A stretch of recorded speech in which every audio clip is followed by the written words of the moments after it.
My dear students, dear friends, and dear brothers and sisters, once again I welcome to all of you in Dr. Yash Chandra online classes for education. मेरे प्रिय विद्यार्थियों, प्यारे भाई और बहनों, प्यारे साथियों, प्यारे मित्रों, मैं आप सभी लोगों का doctor Yash Chandra online classes for education में एक बार फिर से बहुत बहुत स्वागत करता हूं। आप सभी लोगों का हार्दिक अभिनंदन है, हार्दिक स्वागत है। प्रिय विद्यार्थियों और प्यारे दोस्तों, आज की क्लास में हम सभी लोग इस वीडियो के अंतर्गत वैदिक कालीन शिक्षा के अंतर्गत गुरु शिष्य संबंध कैसे थे इसके बारे में चर्चा करेंगे। और जब हम लोग वैदिक कालीन शिक्षा की बात करते हैं, वैदिक काल की बात करते हैं, तो उसमें जो टीचर टॉट रिलेशनशिप है, एजुकेशन इन वैदिक पीरियड में टीचर टॉट रिलेशनशिप, ये अपने आप में बहुत ही महत्वपूर्ण है। और यह वर्तमान समय में भी जो टीचर टॉट रिलेशनशिप वैदिक कालीन शिक्षा में होता था, वो वर्तमान समय में भी अनुकरणीय है, हम सभी लोगों के लिए इंपॉर्टेंट है। तो चलिए दोस्तों, आज की क्लास में हम लोग स्टार्ट करते हैं कि वैदिक कालीन शिक्षा में या वैदिक पीरियड में या वैदिक इरा में टीचर टॉट रिलेशनशिप या गुरु शिष्य संबंध कैसे होते थे।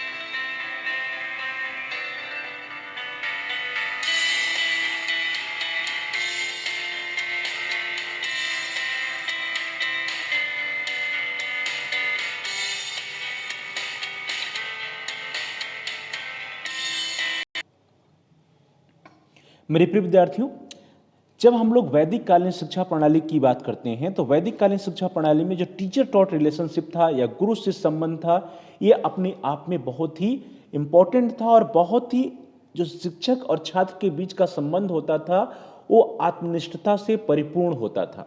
प्रिय विद्यार्थियों, वैदिक कालीन या प्राचीन भारतीय शिक्षा की संभवतः जो सर्वश्रेष्ठ विशेषता थी, वो क्या थी? गुरु शिष्य संबंध थी। तो ध्यान दीजिए, वैदिक कालीन शिक्षा प्रणाली की जो सबसे बड़ी विशेषता थी, या जिसको हम लोग कह सकते हैं कि सर्वश्रेष्ठ विशेषता, या जो मोस्ट क्वालिफाइड या मोस्ट रिलायबल कैरेक्टरिस्टिक्स थी, सर्वश्रेष्ठ विशेषता थी वैदिक पीरियड की, वो थी टीचर टॉट रिलेशनशिप या गुरु शिष्य संबंध। तो गुरु शिष्य संबंध प्रिय विद्यार्थियों अपने आप में बहुत ही आत्मनिष्ठ हुआ करता था। और इसको यदि एक शब्द में कहा जाए, तो एक शब्द में पिता और पुत्र का जैसा संबंध होता था, उसी तरह का संबंध वैदिक कालीन शिक्षा प्रणाली में गुरु और शिष्य का होता था। प्रिय विद्यार्थियों, वैदिक काल में गुरु या अध्यापक तथा छात्रों के बीच जो रिलेशनशिप होते थे, वे अत्यंत मधुर होते थे। और मधुर होने के साथ साथ ही वो रिलेशनशिप आध्यात्मिक भी होता था, अर्थात स्पिरिचुअल रिलेशनशिप भी होते थे, हार्मोनियस रिलेशनशिप भी टीचर और टॉट के बीच में होता था, अर्थात शिक्षक और छात्र के बीच में, या गुरु या अध्यापक और विद्यार्थी के बीच का जो संबंध होता था, वो अत्यंत मधुर हुआ करता था, आध्यात्मिक हुआ करता था। दोनों शिक्षक और छात्र एक दूसरे का आदर करते थे, सम्मान करते थे। दोनों का स्थान जो है वैदिक कालीन शिक्षा प्रणाली में सम्मानीय होता था। चाहे हम लोग अध्यापक की बात करें, तो अध्यापक का अत्यंत महत्वपूर्ण स्थान जो है वैदिक कालीन शिक्षा प्रणाली में रहा है। और अध्यापक का जो सम्मान होता था, वह वैदिक कालीन शिक्षा प्रणाली में सर्वाधिक होता था। तो अध्यापक का एक सम्मानित स्थान जो है वैदिक कालीन शिक्षा प्रणाली में था, अर्थात जो छात्र होते थे वे अध्यापक को बहुत ही अधिक सम्मान देते थे। और इसका उदाहरण हम देख सकते हैं कि गुरुकुल में छात्रों के लिए जो वातावरण होता था, एक परिवार के जैसा होता था। जैसे परिवार में हम अपने बच्चों को वातावरण देते हैं, और परिवार में जो पिता होता है वो सबसे अधिक सम्मानीय, घर का जो जो बुजुर्ग सदस्य होते हैं वे सबसे सम्मानीय होते हैं, उसी तरह से जो गुरुकुल हुआ करते थे, गुरुकुल में जो शिक्षक होते थे वे सबसे अधिक सम्मानीय होते थे। और वहाँ पे जो रिलेशनशिप होता था, फादर और सन के जैसा रिलेशनशिप होता था। तो गुरुकुल में छात्रों के लिए पारिवारिक वातावरण रहता था, तथा गुरु माता पिता के समान स्नेह, दुलार व पोषण का प्रदान करते। तो ध्यान दीजिए, जो टीचर होता था वह माता पिता के समान, पेरेंट्स के समान छात्रों को स्नेह भी प्रदान करता था, उनसे दुलार भी करता था, उनको पोषण भी प्रदान करने का कार्य शिक्षक का ही होता था। जैसा आप सभी जान रहे हैं कि गुरुकुल में जो छात्र होते थे वे अंतःवासी होते थे, वे गुरुकुल में ही रहा करते थे। शिक्षक के साथ, गुरु के साथ ही रहा करते थे। तो शिक्षक की ही जिम्मेदारी होती थी कि छात्र को पोषण का भी ध्यान रखे, उसके भोजन का भी ध्यान रखे, उसके रहने की भी व्यवस्था शिक्षक ही किया करते थे। तो गुरुकुल प्रणाली में जो शिक्षक होता था वो एक पूरी तरह से पेरेंट्स या माता पिता या अभिभावक का रोल अदा करता था और विद्यार्थियों को, छात्रों को स्नेह प्रदान करता था, उनसे दुलार भी करता था। गुरु और अध्यापक के बीच का जो रिलेशनशिप होता था वह जैसे पिता और पुत्र के बीच का संबंध होता है, उसी तरह से गुरु और अध्यापक के बीच का जो संबंध होता था वो स्नेहपूर्ण संबंध होता था। और वैदिक शिक्षा के अतिरिक्त यह जो संबंध है या इतनी जो आत्मीयता है, जो पिता पुत्र के जैसा संबंध है, वह कहीं भी दृष्टिगोचर नहीं होता है। अर्थात किसी भी काल की शिक्षा प्रणाली को हम देख लें, चाहे हम लोग वैदिक कालीन शिक्षा प्रणाली के अलावा बौद्ध कालीन शिक्षा प्रणाली को देखें या मुस्लिम कालीन शिक्षा प्रणाली को देखें, या फिर हम लोग आधुनिक शिक्षा प्रणाली को, वर्तमान कालीन शिक्षा प्रणाली या ब्रिटिश कालीन शिक्षा प्रणाली को देखेंगे, तो जो अध्यापक और शिष्य के बीच का रिलेशनशिप होता था पिता और पुत्र के जैसा, फादर और सन के जैसा, वैसा स्नेहपूर्ण संबंध वैदिक कालीन शिक्षा प्रणाली के अलावा कहीं भी नहीं दिखाई देता है। तो इसीलिए हम कह रहे हैं कि वैदिक कालीन शिक्षा प्रणाली की जो सर्वश्रेष्ठ विशेषता थी वह थी टीचर और टॉट के बीच का relationship, the relationship between teacher and taught, अर्थात गुरु और शिष्य के बीच का जो संबंध होता था, पिता पुत्र के जैसा जो स्नेहपूर्ण संबंध होता था, वह सिर्फ और सिर्फ वैदिक कालीन शिक्षा प्रणाली में दृष्टिगोचर होता है। उसके अतिरिक्त किसी भी काल की शिक्षा प्रणाली में दृष्टिगोचर नहीं होता है। इसीलिए वैदिक कालीन शिक्षा प्रणाली की सबसे बड़ी विशेषता मानी जाती है। गुरु या अध्यापक और शिष्य पारस्परिक स्नेह, सम्मान, विश्वास और कर्तव्य की भावनाओं से संयुक्त होते थे। अर्थात शिक्षक या अध्यापक शिष्य के साथ, या शिष्य को और शिष्य जो है अध्यापक या गुरु के साथ, दोनों के बीच का जो संबंध होता था वो क्या होता था? इंटर रिलेशनशिप होती थी। वहां पे शिक्षक छात्रों को स्नेह सम्मान देता था।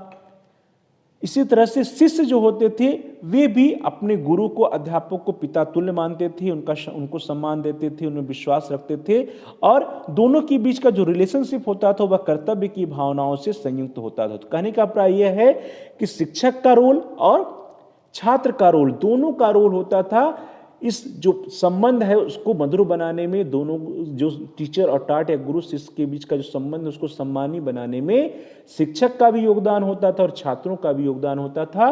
और दोनों के जीवन का लक्ष्य होता था ज्ञान का संरक्षण करना एवं ज्ञान का संवर्धन करना। अर्थात छात्र और शिक्षक दोनों मिलकर के ज्ञान का संरक्षण करते थे और ज्ञान का क्रिएशन भी करते थे, ज्ञान में का संवर्धन भी करते थे, और इसी के साथ साथ जीवन एवं आचरण में उसके महत्व को सिद्ध करना। अर्थात जो गुरु और शिष्य दोनों जो है वैदिक कालीन शिक्षा प्रणाली में ज्ञान का संरक्षण करने, ज्ञान का संवर्धन करने, ज्ञान का क्रिएशन करने तथा जीवन एवं आचरण में उस ज्ञान के महत्व को सिद्ध करने में लगे हुए रहते थे। अर्थात शिक्षक और छात्र या गुरु और शिष्य दोनों मिलजुल करके एक मधुर संबंध के साथ, एक सम्माननीय संबंध के साथ, एक स्नेहपूर्ण वातावरण में शिक्षण का कार्य करते थे, शिक्षा लेने और देने का कार्य करते थे, ज्ञान के संरक्षण, ज्ञान के संवर्धन का कार्य करते थे, और अपने जीवन और अपने आचरण में उस ज्ञान के महत्व को सिद्ध करने का और उस ज्ञान को उतारने का प्रयास दोनों मिलकर के किया करते थे। अब इसके लिए शिक्षक और छात्र का, दोनों का एक दूसरे के प्रति कुछ कर्तव्य होते थे। शिक्षक का भी छात्र के प्रति कुछ कर्तव्य होता था और छात्र का भी शिक्षक के प्रति कुछ कर्तव्य होता था। तो सबसे पहले हम लोग चर्चा करेंगे कि टीचर का अपने स्टूडेंट के प्रति, शिक्षक का या गुरु का अपने छात्रों के प्रति क्या कर्तव्य होते थे।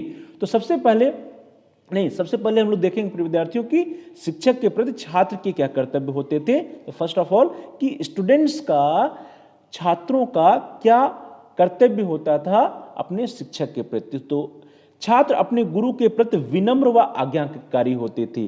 तो जब सबसे पहले हम लोग बात करते हैं ड्यूटीज की या कर्तव्य की, तो जो स्टूडेंट होता था उसका यह ड्यूटी होता था, उसका यह कर्तव्य होता था कि वह अपने टीचर के प्रति, अपने गुरु के प्रति विनम्र रहे और गुरु की आज्ञा का पालन करे। अर्थात छात्र जो होते थे वे अपने गुरु के प्रति विनम्र रहते थे, उनकी आज्ञा का पालन करते थे, अर्थात आज्ञाकारी होते थे, तथा गुरु सेवा करना प्रत्येक छात्र अपना परम सौभाग्य समझता था। तो ध्यान दीजिए, जो छात्रों का कर्तव्य शिक्षकों के प्रति होता था उसमें सर्वप्रथम जो फर्स्ट कर्तव्य है, ड्यूटी जो क्या है कि प्रत्येक छात्र अपने गुरु के प्रति विनम्र रहता था, अपने गुरु की आज्ञा का पालन करता था अर्थात आज्ञाकारी होता था, और साथ ही साथ गुरु की सेवा करना, जो छात्र गुरु की सेवा कर पाते थे वे अपना परम सौभाग्य समझते थे। अर्थात गुरु की सेवा करना, टीचर की सेवा करना छात्रों का परम सौभाग्य माना जाता था।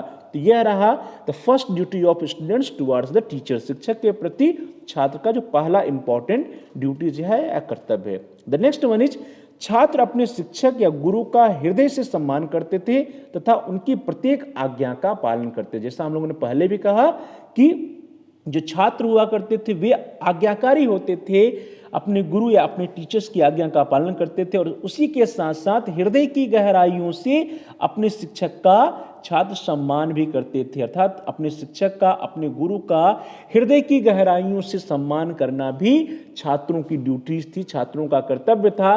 वर्तमान काल की बात या आधुनिक शिक्षा प्रणाली की बात, शिक्षक छात्रों का सिर्फ बाहरी या दिखावे के रूप में सम्मान नहीं करता था, बल्कि आत्मीयता के साथ हृदय की गहराइयों से जो है छात्र जो है अपने शिक्षक का सम्मान करते थे और उनकी प्रत्येक आज्ञा का पालन करते थे। द नेक्स्ट वन इज, छात्र अपने शिक्षक या गुरु के स्थान को राजा, माता पिता और देवता से किसी भी प्रकार निम्नतर नहीं समझते थे, नहीं मानते। तो ध्यान दीजिए, जैसे समाज में राजा का सम्मान है, राजा को सबसे उच्च दर्जा दिया जाता है, अपने माता पिता को या पेरेंट्स को उच्च दर्जा दिया जाता है, और हम सभी लोग ईश्वर को या देवता को उच्च दर्जा देते हैं, उसी के समान जो शिक्षक होते थे या टीचर होते थे, गुरु होते थे, उनका भी दर्जा होता था। राजा, माता पिता और देवता के तुल्य ही शिक्षक या गुरु का सम्मान होता था। शिक्षक या गुरु को देवता, माता पिता और राजा के समान ही सम्मान देना और उनसे किसी भी प्रकार से निम्नतर या कम न समझना छात्रों की ड्यूटी या छात्रों का कर्तव्य हुआ करता था। तो प्रिय विद्यार्थी, यह भी अपने आप में वैदिक कालीन शिक्षा प्रणाली की एक बहुत बड़ी विशेषता है कि छात्र अपने शिक्षक या गुरु के स्थान को राजा, माता पिता और देवता से किसी भी प्रकार से कम नहीं आंकते थे, निम्नतर नहीं मानते थे, निम्नतर नहीं समझते थे। द नेक्स्ट वन इज, छात्र अपने शिक्षक या गुरु की सेवा करना अपना प्रथम कर्तव्य मानते थे। जैसा हमने पहले भी चर्चा किया कि यदि किसी छात्र को अपने गुरु की सेवा करने का मौका मिलता था तो वे अपने आप को परम सौभाग्यशाली मानते थे, और गुरुकुल प्रणाली में गुरु या शिक्षक की सेवा करना छात्रों का प्रथम कर्तव्य माना जाता था, और छात्र अपना प्रथम कर्तव्य मानते भी थे। द नेक्स्ट वन इज, छात्रगण गुरु के परिवार के सभी कार्यों को करने में आनंद का अनुभव करते थे। जैसा कि हम सभी लोगों ने पिछली क्लासेज में, पिछले वीडियो में चर्चा भी किया है कि छात्र गुरुकुल में रहते थे, और गुरुकुल में छात्र के साथ साथ गुरु रहते थे, और गुरु का परिवार भी रहता था। तो जो छात्रों को कभी कभी गुरु के परिवार के कार्यों को करने का भी मौका मिलता था। तो प्रत्येक छात्रगण गुरु के परिवार के सभी कार्यों को करने में आनंद का अनुभव करते थे। अर्थात जिन छात्रों को गुरु के परिवार के कार्यों को करने का अवसर मिलता था, वे छात्र गुरु के परिवार के सभी कार्यों को आनंद पूर्वक करते थे, आनंद का अनुभव करते थे उन कार्यों को करने में। किसी प्रकार का वे उसको बोझ नहीं समझते थे कि यह कोई बोझिल कार्य है या फिर जबरदस्ती किसी छात्र से कोई भी कार्य नहीं कराया जाता था, बल्कि छात्र जो है गुरु के परिवार का कार्य करने में आनंद का अनुभव करते थे, और प्रत्येक छात्र जो है अपने गुरु के प्रति आज्ञाकारी होते थे, अपने गुरु का सम्मान करते थे, और राजा या माता पिता या देवता से किसी भी मामले में वो भी अपने गुरु को या शिक्षक को कमतर नहीं मानते थे। तो प्रिय विद्यार्थी, ये तो थी कि छात्रों का अपने शिक्षक के प्रति क्या कर्तव्य होता था। इसी तरह से प्रत्येक शिक्षक का या गुरुकुल में गुरु का अपने छात्रों के प्रति भी कुछ कर्तव्य हुआ करते थे। तो उसको भी हम लोग देख लेते हैं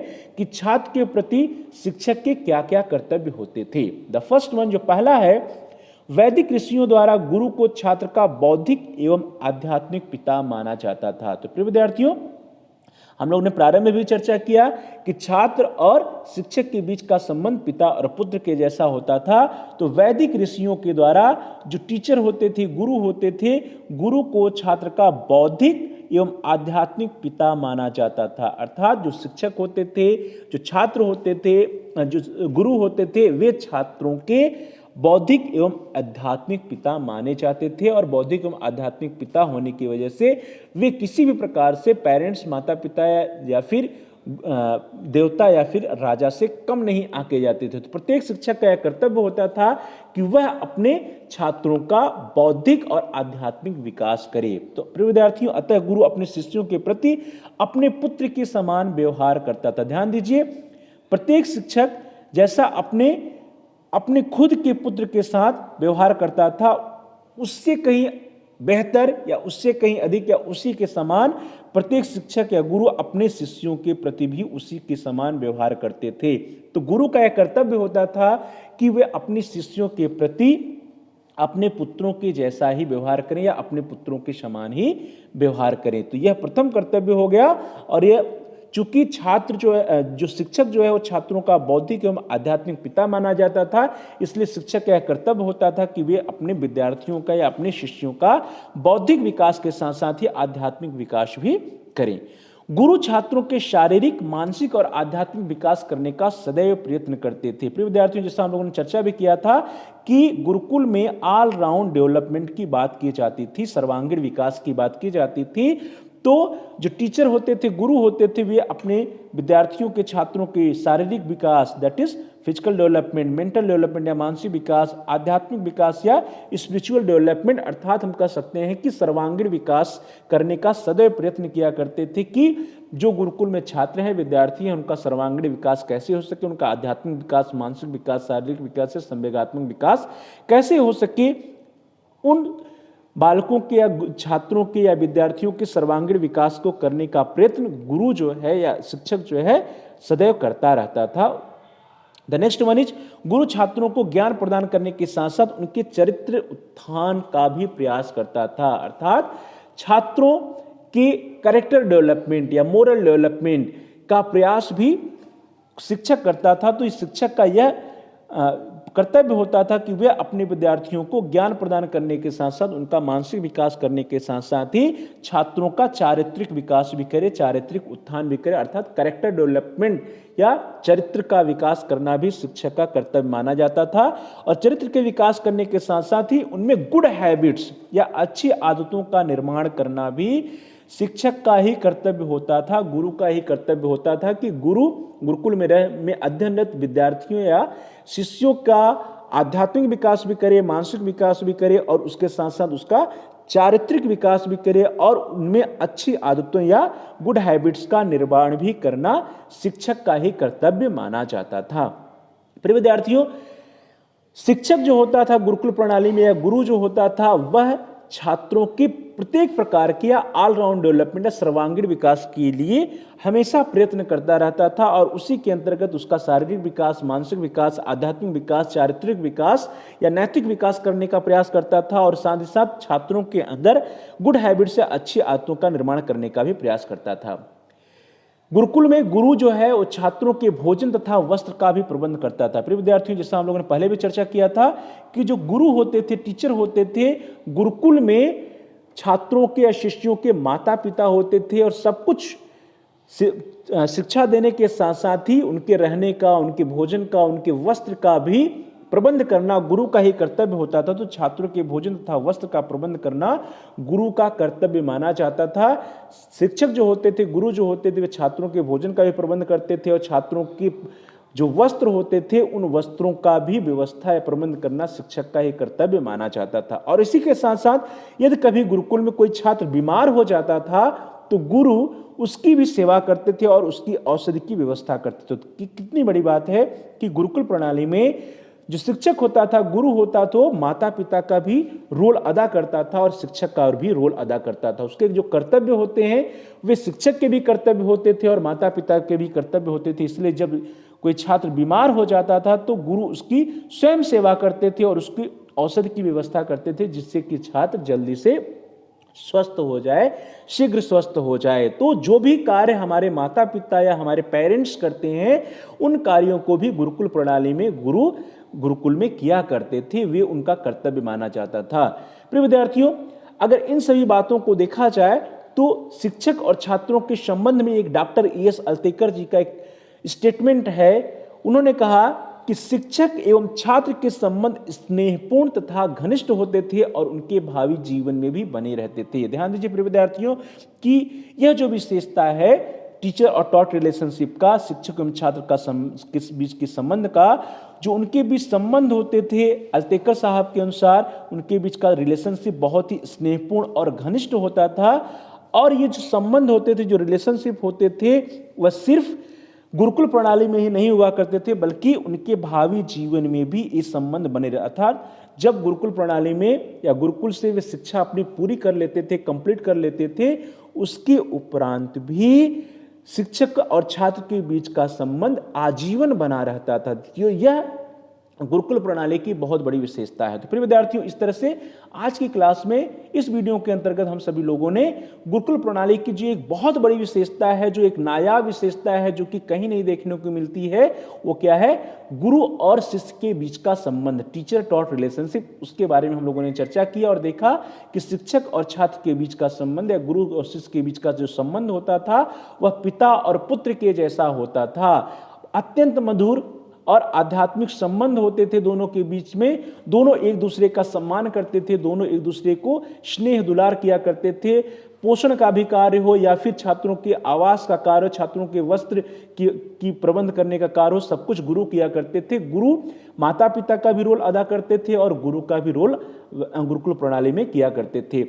गुरु का अपने छात्रों के प्रति कुछ कर्तव्य होता था और प्रत्येक छात्र का अपने गुरु या शिक्षक के प्रति भी कुछ कर्तव्य होता था। तो आज की क्लास में, इस वीडियो में हम लोगों ने बहुत ही इंपॉर्टेंट जो टॉपिक है टीचर टॉट रिलेशनशिप इन वैदिक इरा और वैदिक पीरियड ऑफ एजुकेशन, इसके बारे में चर्चा किया।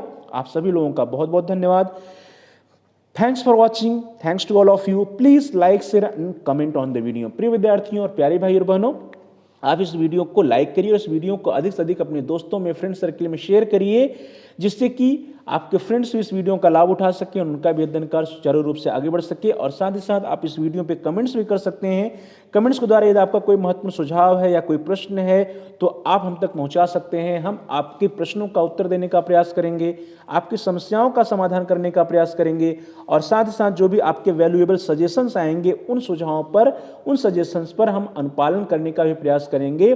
और आप इस वीडियो को अधिक से अधिक अपने फ्रेंड्स में, अपने दोस्तों में शेयर करिए, जिससे कि उनका भी अध्ययन कार्य सुचारू रूप से आगे बढ़ सके। और साथ ही साथ यदि आपने चैनल को सब्सक्राइब नहीं किया है तो आप चैनल को सब्सक्राइब कर लीजिए, जिससे कि आप अपने कोर्स से रिलेटेड सभी वीडियोज को आसानी से प्लेलिस्ट में जाकर के सर्च कर पाएं, प्लेलिस्ट में जाकर के देख पाएं, ढूंढ पाएं और आप अपने अध्ययन कार्य को आगे बढ़ा पाएं। इसके लिए जरूरी है कि आप चैनल को सब्सक्राइब कर लीजिए। और साथ ही साथ जहां सब्सक्राइब लिखा है उसके बगल में एक बेल का आइकन है, घंटी का आकार बना है, तो लाल है, रेड है, तो उसको प्रेस करिए। उसको दबाने पर कुछ विकल्प आते हैं, ऑप्शंस आते हैं, उन विकल्पों में से आप ऑल के ऑप्शन को सेलेक्ट कर लीजिए। इससे यह होगा कि आपके कोर्स से रिलेटेड जितने भी नए वीडियोज आएंगे उसकी सूचना, उसकी इन्फॉर्मेशन आपको समय से मिल जाएगा, उसके नोटिफिकेशन आपको समय से मिल जाएंगे और आपका कोई भी वीडियो मिस नहीं होगा। इसलिए जरूरी है कि आप बेल के आइकन को प्रेस करिए और ऑल के ऑप्शन को सिलेक्ट कर लीजिए। तो प्यारे भाई और बहनों, प्रिय विद्यार्थियों, प्रिय साथियों, thanks for watching, thanks to all of you. Please like, share and comment on the video, also subscribe the channel and press the bell icon all. Thanks to all of you. आप सभी लोगों का बहुत बहुत धन्यवाद।